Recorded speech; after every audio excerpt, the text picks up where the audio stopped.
My girlfriend talks in her sleep. At first, it was cute and hilarious to tell her what she said. It was harmless nonsense. The sky is folding, or we need to raise the ground. We'd talk the next day about if she remembered the dream, but she never did. I wish I knew what she meant by we need to raise the ground. Some context. Our nightly routine is for us to start out cuddling and then give it up once it gets too hot. Then we're usually both on our sides, back to back. She would fall asleep before I do, and so I'd hear the full range of her nightly musings. Honestly, at first I was eager to hear what she said. It was always funny to tell her and our friends what she'd say while deep in the throes of REM. But now I'm done. I'd prefer she not talk anymore. How am I gonna sleep after what happened last night? Last night around 11 p.m., she was asleep and I was still up reading. Back to back, I hear her mumble something under her breath. I couldn't quite make out what she said, but I lean over from my book to peek at her face, and she is sleeping soundly. I return to my book, get absorbed back into its pages. At some point, I fall asleep. Next thing I know, I'm woken up by my girlfriend talking at full volume. I open my eyes, and at some point in the night, both of us have turned to lay face to face.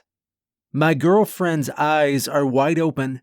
She's staring right at me, mere inches from my face. But her eyes are vacuous, like she's looking through me. These eyes, man.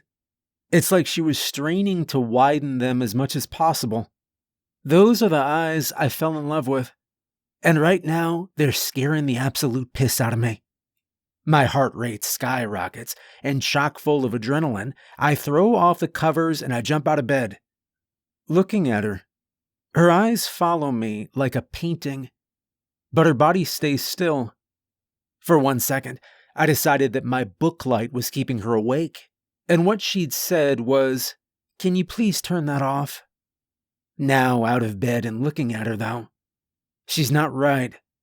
Her body hasn't moved, but her eyes dart from looking at me to looking around the room.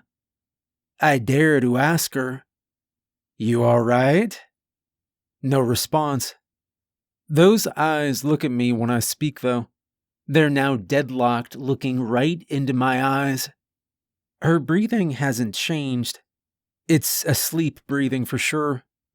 And that's when, while looking right at me, she says in a too deep voice, "Come back to bed, dearie." My girlfriend's never called me dearie before. We have pet names, sure, but they range from pumpkin, baby, to cupcake. Dearie sounds like something my grandmother would call me. I decide I'll get more information before I climb back into bed with a potentially possessed girlfriend. You awake, sweetie?" No response. The eyes dart from me to the wall, to the door, and then the ceiling. I'm about to nope out of the room when her wide open eyes rolled to the back of her head. The white from those eyes stands out in the dim radiance of the booklight. No pupils in sight. She says, "Of course I'm awake. Come back to bed." With a subtle tap of the fingers on the comforter. Looking at her fingers now, maybe I'm starting to come around? I mean, she's never sleepwalked before. Surely she's awake now if she's moving her hands? But looking at her fingers, it's as though she's pretending to have control. They're going in all different directions, one finger pointing straight down, and the others to the side. Those hands are not my girlfriend's hands. They're simulating normal movement as best they can, though. I say, "I'm gonna get a drink of water, baby. Be right back. Can I get you anything?" Fully planning to run out of the house the moment I'm over the threshold. But my normally agreeable and sweet girlfriend decides I'm not allowed to leave.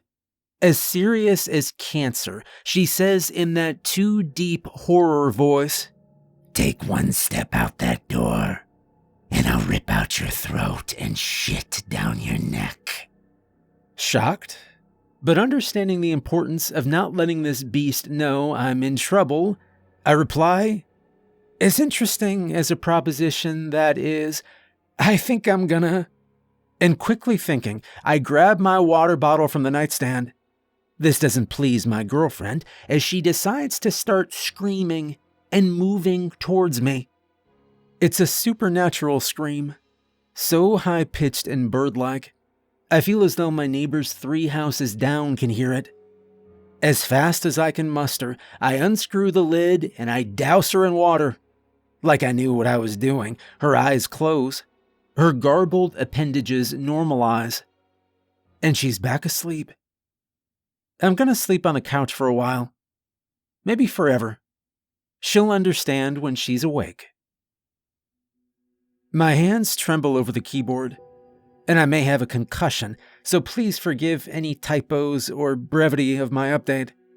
It's the morning after my typically amenable and kind-hearted girlfriend's body was possessed in sleep by some malicious entity. I've been distant this morning, so she knows something is amiss, but obviously still reeling from the experience. I can't tell her yet that she tried to rip out my throat and shit down my neck. You understand. I'm tired. Obviously, I didn't sleep last night. But I did stay up most of the night, with all the lights on, feverishly clutching my water bottle in the living room. The demonic beast inside my girlfriend managed to creep its way back into control sometime soon after I exited the room, and pinned it close with a dining room chair. Given her eye movements and the activation delay, my theory is that the beast is allowed control during REM. But what do I know? It spent most of the evening attempting to coax me back into the bedroom, this time with a pinch more emotional intelligence, calling out to me in what was as close to my girlfriend's normal voice as it could manage. Come to bed, sweetie. Why are you sleeping on the couch again? I decide I'm not going to validate this demon with a response, but moments later, the 2 deep, sinister voices back. If you don't open this door, I'll slit the cat's throat. Oh, shit. I forgot about the cat. He's still in the bedroom, probably cowering in fear, hissing in the corner to no avail. My guess is that the cat's already dead, but what do I do? Let our beloved kitty be eaten alive by someone he trusts? I've seen enough horror movies to know that this is the moment I have to decide to do something dumb and heroic, or die on screen while everyone yells about how much of an idiot I am for opening the door. I may have a little more sympathy for these characters now. People thrust into impossible situations are forced to make impossible choices. Against my better judgment, I'm gonna open the door. Get the cat out of the room. I'm staring at the bedroom door now and notice something damp and muscly poking and prodding its way out from under the door. I point my phone's flashlight at it, and I realize it's my girlfriend's tongue. I catch myself experiencing an intrusive thought, wondering if she'll want to know why her mouth is full of cat hair tomorrow. But this is perfect. I need to test out my new technique. A spray bottle full of sink water. I spray the tongue as it inchworms itself around the edge of the door, presumably looking for purchase on my human flesh. It immediately recoils, and I hear the body inside collapse. Water is still a demon possession off switch, I decide, and immediately tear the chair away from holding the door locked. I don't even have time to think about whether I have holy water on tap. I need to act fast. Attempting to open the door now, my significant other's unconscious body is blocking me from entering. It requires quite a bit of force to slide her ragdoll body behind the door so I can squeeze through. Trying not to look too closely at her, I realize now that she's sweating a black, oily substance. and the bed and floor are totally drenched. I realize the reason it was difficult to open the door. The demon sweat is sticky. Maybe she's stuck to the ground. Carefully avoiding stepping in the demon's superglue, I'm now inside the bedroom. To my dismay, I don't see the cat right away. It makes sense. Frightened as hell, it must have crawled and hid under the bed. Yikes. I gotta persuade it out from under there now, but that will mean I need to get down on my belly and reach under the bed. Realizing the absurdity of my situation, I have one hand pointing a spray bottle at my deep asleep girlfriend, and one hand reaching under the bed to grab my cat. My eyes trained on my girlfriend, I reach blindly under the dark bed. I can feel its soft fur. I wrap my hand around it and attempt to bring it towards me. It wriggles free from my grasp, with evidently zero intention on making this easy. It crawls deeper under the bed. Frustrated, I take my eyes off my girlfriend to look where it went. No sign of it. I make the call to put the spray bottle down and point my phone flashlight under the bed. It's too deep underneath for me to get it from this side. I'm gonna need to go around to the other side to capture it. Pulling my head back out from underneath the bed, I realize my fatal error. My girlfriend has woken up. She's standing over me, a dark tower, as I lay vulnerable on the ground beside the bed. Her teeth look sharper from this angle in my phone's flashlight. Why didn't I turn on the bedroom light? She's drooling that black, oily glue. Her hair, normally a gorgeous brown, is so glossed with black paste that it slicked itself to her head like she just got out of the shower. Her eyes are menacing, wide open, bloodshot and yellow. She looks tired. I'm tired too, but it's time to go. The cat heroics can wait. Just as I'm about to scuttle an adrenaline-filled crawl around her legs and out the open door, she grabs both ankles with both of her arms. I remember her typically gentle touch is nowhere to be found in this grip, as her nails dig shallow wounds into my legs. With inhuman strength, she begins raising my entire body weight by my legs, plainly in an attempt to start eating me alive from the toes up. Little does she know, I've never skipped a leg day in my life. I kicked my girlfriend square in the teeth with both feet. She drops me on my head, but I can't feel it. While she's stunned, I manage to get to my feet, carefully avoid the preternatural spiderweb paste, and exit the room. Hands shaking, I adjust the chair to the correct angle, just in time to hear agitated knocking on the other side. Baby, come back to bed. It's late.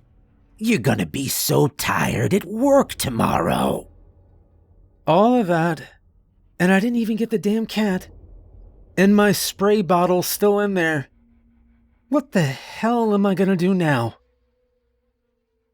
Okay, here's what I know. Number 1, the possession ends when she wakes up. Number 2, she has no recollection of the previous night. Number 3, water disables, but only momentarily, like 2 to 3 minutes. Number 4, the black ooze she drools and sweats while possessed evaporates. The bed and floor were wet this morning from the water I sprayed. The rest had all disappeared by the time I checked. Number 5, the cat is fine. And number 6, I need help. She's taking work calls in the other room. I'm doing my best to focus on my own work, but my mind drifts from the laptop screen. I can't focus. Agreeing to myself that I won't get anything worthwhile done today, I give up and start thinking about next steps. I need an exorcist. I'm not the kind to call an exorcist, okay? I'm the kind of guy that scoffs at the idea. They're all scams. You can't have experience in something that doesn't exist. Clearly, I am not the religious type, but I'll table my reservations for now. I'm not gonna go through all of that again on my own. Feeling totally out of my element, but unwilling to call a church, I found an exorcist on Craigslist. Price is no object. Let's get this thing out of my girlfriend. He says he'll come over tonight. He messages me and says it is of utmost importance that my girlfriend's waking body does not find out what we're gonna do. If she does find out and is not able to fall asleep, no refunds. How much more could I expect from a Craigslist exorcist? I am certainly not thrilled with the idea of a stranger knowing my address, but I'm not backing out now. As you can imagine, this is the slowest slog of a day I've ever experienced in my life. I'm anxious. I feel physically sick. I jump at everything my girlfriend says. I can't look in her eyes without imagining that eerie yellow tinge behind them. Around lunchtime, I hear her humming happily in the kitchen. She really has no idea, does she? A profound sense of certain death washes over me as I watch her wield a knife to cut vegetables. Finally, the workday is over.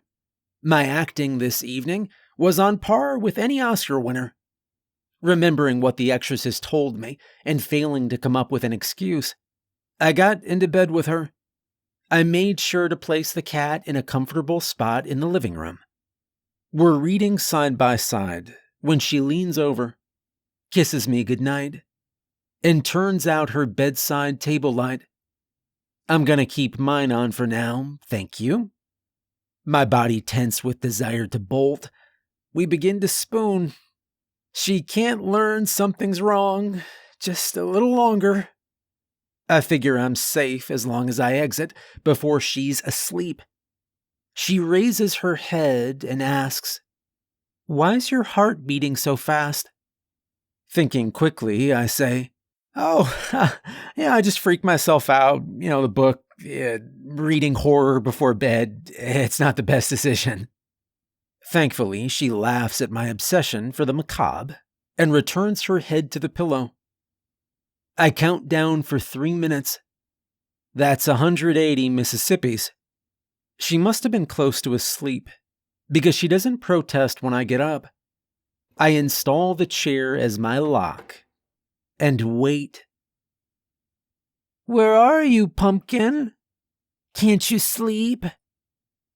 Now, this is so close to my girlfriend's voice, I am certain for a moment that I made the whole thing up. I'll play it safe, I decide, and not respond. Again, "It's cold without you, baby. Come back to bed." I am sure it is cold as hell where this thing is from. But I'm not opening the door.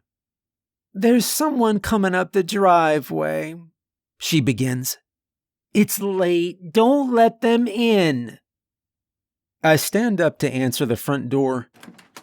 Outside in the dim front door light is a tall man clad in traditional priest garb.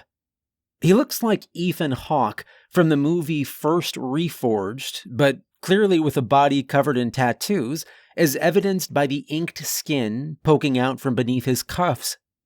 Pretty much exactly what you'd expect from a Craigslist exorcist. There's not much time to introduce ourselves, as we hear an alarming scrape come from the bedroom. I take this moment to read the priest's face and check if he actually has experience with this.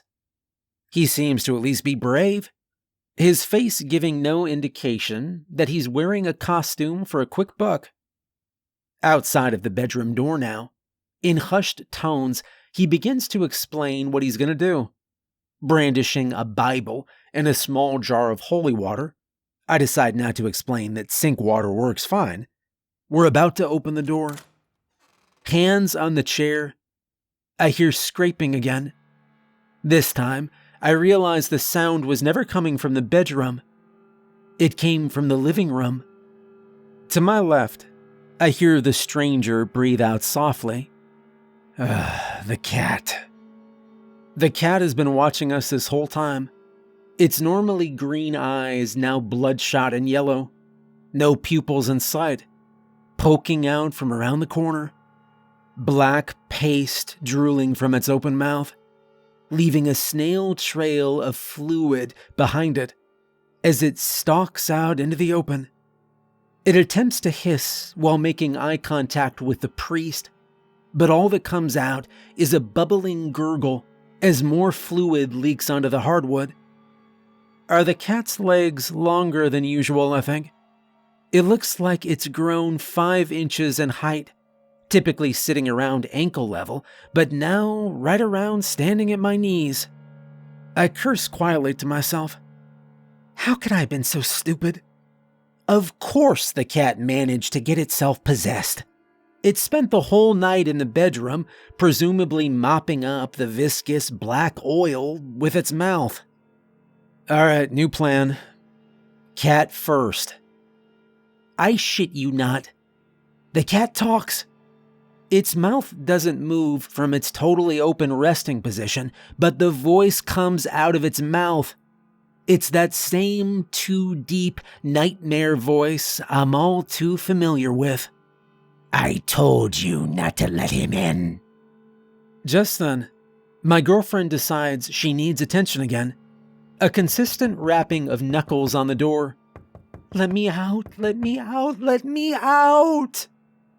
Now I'm triaging this situation in my mind when I realize the moment I took my eyes off of the cat, it has rocketed itself forward, climbed the priest's tall body, wrapped its 2 long legs around his neck, and constricts him like a snake. It maintains dull eye contact with me. As I look on in horror, the priest drops his Bible and holy water on the ground, attempting to tear the cat's octopus-like legs away from his neck. He succeeds momentarily and cites what I assume is a Bible verse.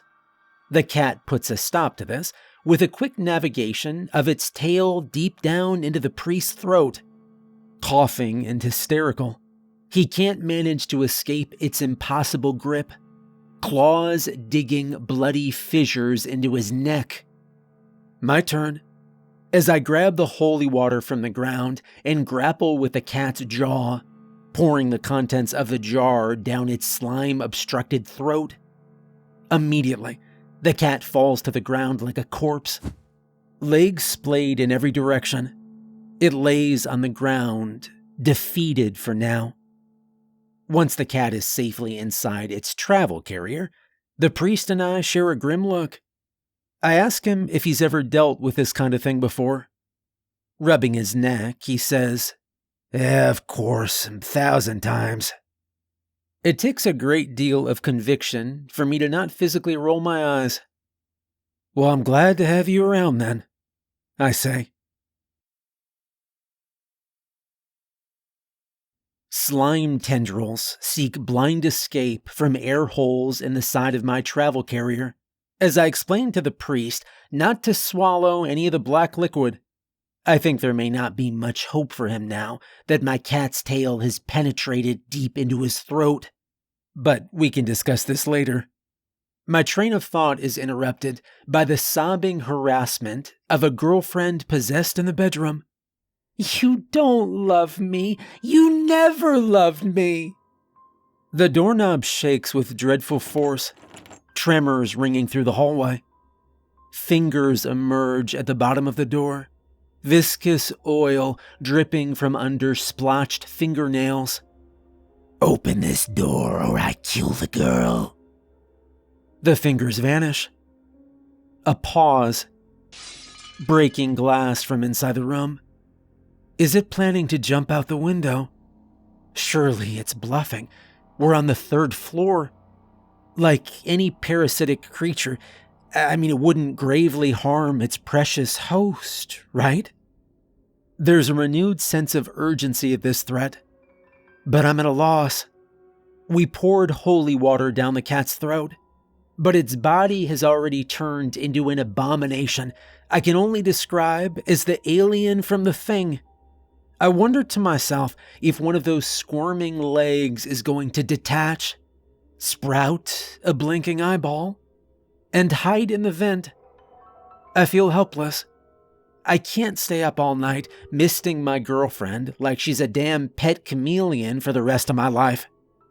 Still out of breath from being choked by my cat, the priest manages to wheeze, "We need to open the door." "What do we do?" I ask. Water stops her, but only for a minute. "It's too dangerous to perform the rites while she's in this form. We'll get her in the shower and then restrain her," he says. This is a good idea. Why didn't I think of that? Feeling a touch more brave as the priest increasingly proves himself as an asset, I begin to remove the chair. My girlfriend starts to speak again. "Oh, thank you, baby. Why'd you lock me in here? I've been so scared." My subconscious will forever be unwilling to separate the pleas of a demonic beast from the genuine pleas of my loving girlfriend. I hesitate, but with effort, manage to shrug off this false appeal for normalcy. Chair in hand, I take a step back from the door. For a single beat, there's silence. The latch clicks. She's opening the door. Shining black slicked hair emerges, covering her face in totality through the crack in the door. She seems to have gained several inches in height as her full form comes into view. Then a single ringed yellow eye reveals itself through her long hair. I search in that eye for some sign that she's still in there. Somewhere. Anywhere. She's wielding a broken shard of glass and holding it to her own wrist. There's no time for protest before the priest has already sprayed her down. Her frenzied dodge is thwarted as a second jet of water dampens the pajamas my mother bought her for Christmas. I will never forget the powerlessness I felt in the next few moments. With only a few seconds left of control, the demon cuts my girlfriend's hand cruelly at the wrist with a shard of glass. That not being enough, she gnaws the rest off with her mouth. Completely dismembered, her hand splashes to the ground in a grotesque, murky puddle of blood and oil.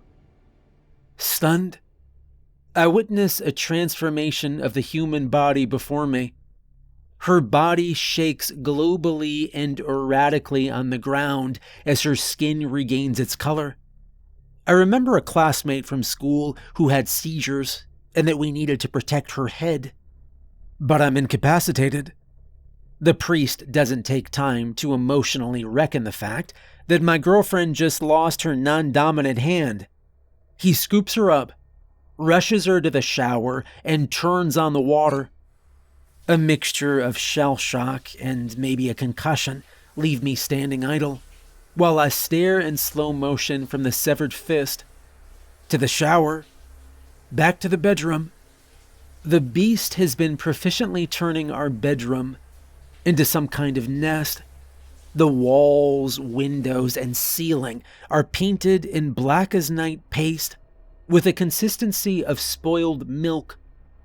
Dripping from the ceiling fan onto the bed, our furniture is unrecognizable in the spider web of fluid coating the room.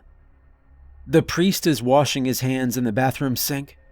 He comes and stands before me, shaking me at the shoulders, evidently having been demanding things of me for the last few seconds. "Hey, anybody home? We need to act. I need your help now." I come back to reality. The priest, now gritting his teeth and manic at my seeming inability to cope with the fact that life will never go back to normal, says, "All right, you got any rope, handcuffs, anything to restrain her with?" I have some bungee cords down in my car," I say. I'll get them." I sprint to the stairs, and bellow down them 3 at a time. Grabbing the keys off the hook, I run to the car, locate the bungee cords in the trunk, and rush back upstairs. The priest has torn apart our medical cabinet, looking to apply first aid to my girlfriend's arm, and is applying pressure as I approach. I frantically tie a single bungee cord as a makeshift tourniquet to slow the bleeding. We carry her lifeless body to the bed and restrain her to the frame, both legs and one arm. Her head hangs limp. I wonder how long it'll be before she turns back into that monster, but then she wakes up. She looks up at me, totally disoriented, then cries desperately as the pain sets in. "It's okay, baby. It's okay," I say. "I know this is bad. Believe me, we're working on it." There's a lump in my throat as I sit down on the bed, repeatedly kissing her on the forehead. She's in so much pain. I almost want the monster to take back control so that she can't feel it anymore. Mercifully, she faints. Eyes still open, I point her chin up towards me, and I watch as that hollowness returns. From brown to yellow, her pupils go opaque in their descent into madness once again. Tears and blood still on her face. She smiles. It's over. You failed. Amen. That too familiar deep voice reverberates through a sinister grin. How is this winning in the eyes of this creature?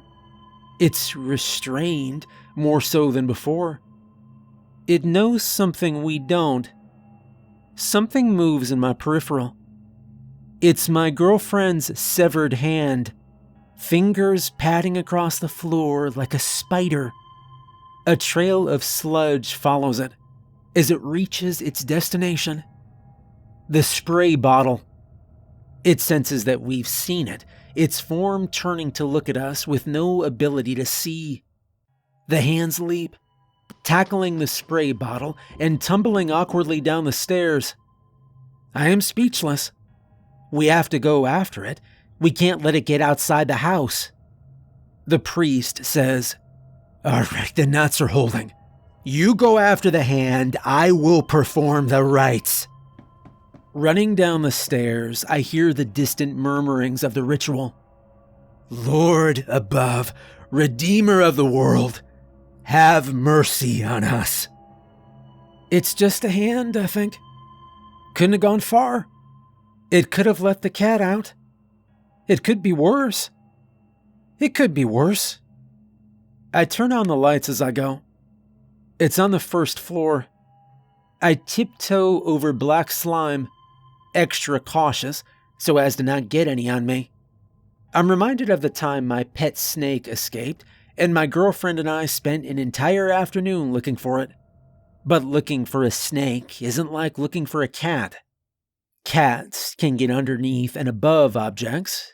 Snakes can get inside of objects. A hand could be anywhere. In between the couch cushions, inside the laundry machines. It could already be outside. I have it cornered. It's behind the refrigerator.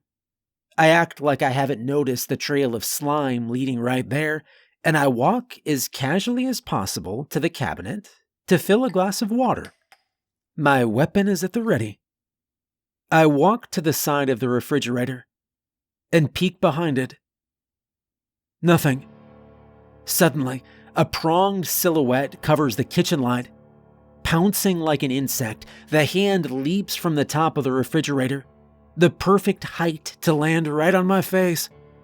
The hand, still wearing my girlfriend's class ring, attaches to my head, pulling my hair until it clenches a vice grip with a thumb behind my top layer of teeth, pressing pointer and ring finger into each eye socket. I drop my glass on the ground. It takes both hands to remove the hand from my face and throw it as hard as I can against the wall. My vision blurred, I pick my girlfriend's disoriented hand up from the ground and run water over it in the sink. I splash water in my face and I wash out my mouth as best I can. I fill the cooler with ice and water and I throw the hand inside. I run back upstairs, hoping, maybe praying, that the priest did his job. It's silent, except for the demonic meows of the cat in the other room. The priest is hulking over my girlfriend, muttering something under his breath as he cradles the Bible in one hand, and his fingers point in all directions in the other. Noticing me, he hurriedly shuts his Bible, but seeing one of the pages, I note that it is not a Bible at all. Inside are what I can only imagine demonic scrawls and symbols look like. But the priest has done his job, he says. The demon has left her. Carefully placing my girlfriend in the back seat, I yell back to the priest, "I'll pay him when we get back." Putting on my seatbelt, I look out the window and note a tattoo on his arm, similar to a symbol I saw in the false Bible. Driving to the hospital, like a husband would if his wife had gone into labor, I wonder if you can surgically reattach a hand like you can a finger. And then I wonder if the hand even should be reattached.